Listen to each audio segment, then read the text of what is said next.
ডিগবৈ কেন্দ্ৰীয় সংৰক্ষিত আৰক্ষী বাহিনী ৬৮ বেটেলিয়নৰ বিনামূলীয়া স্বাস্থ্য চিকিৎসাৰ লগতে দৰৱৰ বিতৰণ শিবিৰ। ডিগবৈ ৬৮ বেটেলিয়ন কেন্দ্ৰীয় সংৰক্ষিত আৰক্ষী বাহিনীৰ উদ্যোগত আৰু বৃহত্তৰ বালিজান গাঁওৰক্ষী বাহিনীৰ সহযোগত বিনামূলীয়া চিকিৎসা শিবিৰৰ আয়োজন। চিভিক একশ্যন প্ৰগ্ৰেম ২০২৩-২৪ৰ অধীনত ডিগবৈ বালিজান গাঁৱত স্বাস্থ্য চিকিৎসাৰ লগতে ঔষধ আৰু শাৰীৰিকভাৱে খোজকাঢ়িব নোৱাৰা ৰোগীক সঁজুলি বিতৰণ কৰে। এই শিবিৰৰ দ্বাৰা অসুস্থ স্থানীয় লোকসকলে উপকৃত হ'ব বুলি বৃহত্তৰ বালিজান গাঁওৰক্ষী বাহিনীয়ে জানিবলৈ দিয়ে। ৬৮ বেটেলিয়ন কেন্দ্ৰীয় সংৰক্ষিত আৰক্ষী বাহিনীয়ে তিনিচুকীয়া জিলাত বিদ্ৰোহ বিৰোধী আভ্যন্তৰীণ নিৰাপত্তা আইন শৃংখল সম্পৰ্কীয় কৰ্তব্য পালন কৰাৰ লগতে আইন শৃংখলাৰ উপৰিও এই বেটেলিয়নে সময়ে সময়ে সমাজৰ অন্যান্য প্ৰকাৰৰ উন্নয়নত বহুমূলীয়া অৱদান আগবঢ়াই আহিছে। কেন্দ্ৰীয় সংৰক্ষিত আৰক্ষী বাহিনীয়ে প্ৰতি বছৰে বিনামূলীয়া স্বাস্থ্য চিকিৎসা শিবিৰ আয়োজন কৰে, য'ত দুৰ্গম অঞ্চলত অৱস্থিত দৰিদ্ৰ লোকসকলক সহায় কৰাৰ সমান্তৰালকৈ দেশবাসীৰ সুবিধাৰ্থে কেন্দ্ৰীয় চৰকাৰে চলোৱা অন্যান্য আঁচনিসমূহৰ বিষয়েও তথ্য প্ৰদান কৰে। আজি স্বাস্থ্য চিকিৎসা শিবিৰত উপস্থিত থাকি কেন্দ্ৰীয় সংৰক্ষিত আৰক্ষী বাহিনীৰ ৬৮ বেটেলিয়নৰ কমাণ্ডেণ্ট K.A.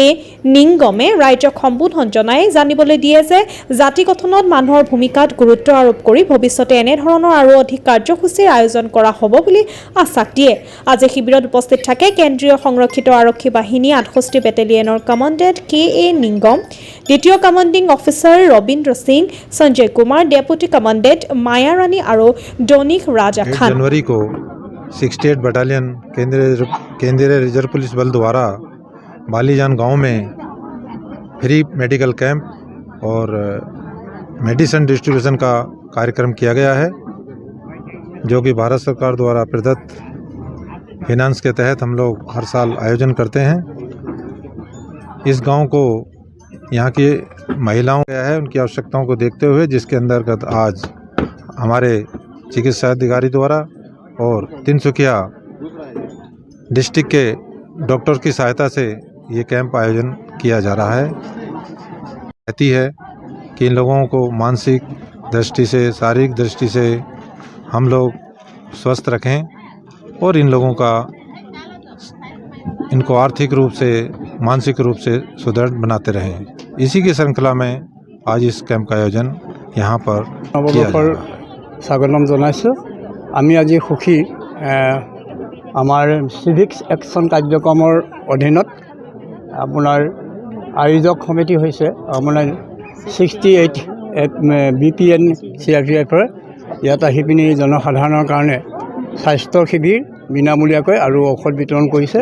তাৰ কাৰণে আমি এই ক্ষেত্ৰত সহযোগিতা কৰিছে বালিজান গাঁওৰক্ষী বাহিনী, বালিজান নেপালী গাঁওৰক্ষী বাহিনী আৰু বৃহত্তৰ বালিজান গাঁওৰক্ষী বাহিনীৰ মহিলাসকলে এই অনুষ্ঠানটোৰ লগত আমি সহযোগিতা আগবঢ়াইছোঁ, যাতে আমাৰ এই অঞ্চলৰ যিসকল দুখীয়া দৰিদ্ৰ জনসাধাৰণে বিভিন্ন ৰোগৰ কাৰণে তেওঁলোকে অসুবিধাৰ সৃষ্টি হৈছিলে, অসুবিধাৰ সন্মুখীন হৈছিলে, সেইখিনি আজি CRP গ্ৰুপে আহি আমাক এইখিনি সহযোগিতা আগবঢ়োৱাৰ কাৰণে আমি অত্যন্ত সুখী হৈছোঁ। লগতে তেখেতসকলে যিসকল বৃদ্ধ একেবাৰে তেখেতসকলে যিটো হেৰি হয় ব্যৱস্থা, সেই ব্যৱস্থাখিনিও কৰি দিছে।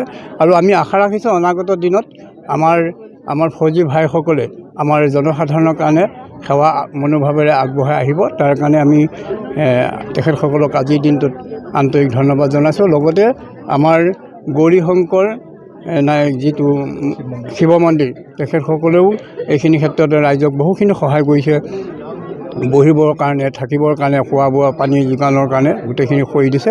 তাৰ কাৰণে আমি গাঁওৰক্ষী বাহিনী ডিগবৈ হৈ তেওঁলোকক আমি আন্তৰিক ধন্যবাদ আৰু কৃতজ্ঞতা জ্ঞাপন কৰিছোঁ। ধন্যবাদ।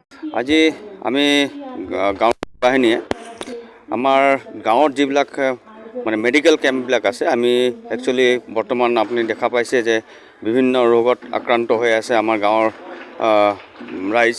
গতিকে আমি এটা প্ৰচেষ্টা চলাইছিলোঁ গাঁওৰক্ষী বাহিনীয়ে, যাতে আমি এটা প্ৰতিটো গাঁৱত এখনকৈ মেডিকেল কেম্প কৰিব পাৰোঁ। তাৰ প্ৰতি আমি CRPFক তেওঁলোকক অনুৰোধ জনাইছিলোঁ আৰু এই অনুৰোধ মৰ্মে তেওঁলোক আজি বালিজান গাঁৱত তেওঁলোকে আজি প্ৰথম কেম্পটো অনুষ্ঠিত কৰিছে। আৰু পৰৱৰ্তী সময়ত আমি আৰু কেম্পবিলাক আমাৰ যিবিলাক গাঁও আছে, গাঁও অঞ্চল আছে, আমাৰ গাঁওৰক্ষী বাহিনী য'ত য'ত আছে তাত আমি এখন মেডিকেল কেম্পৰ আয়োজন কৰিম।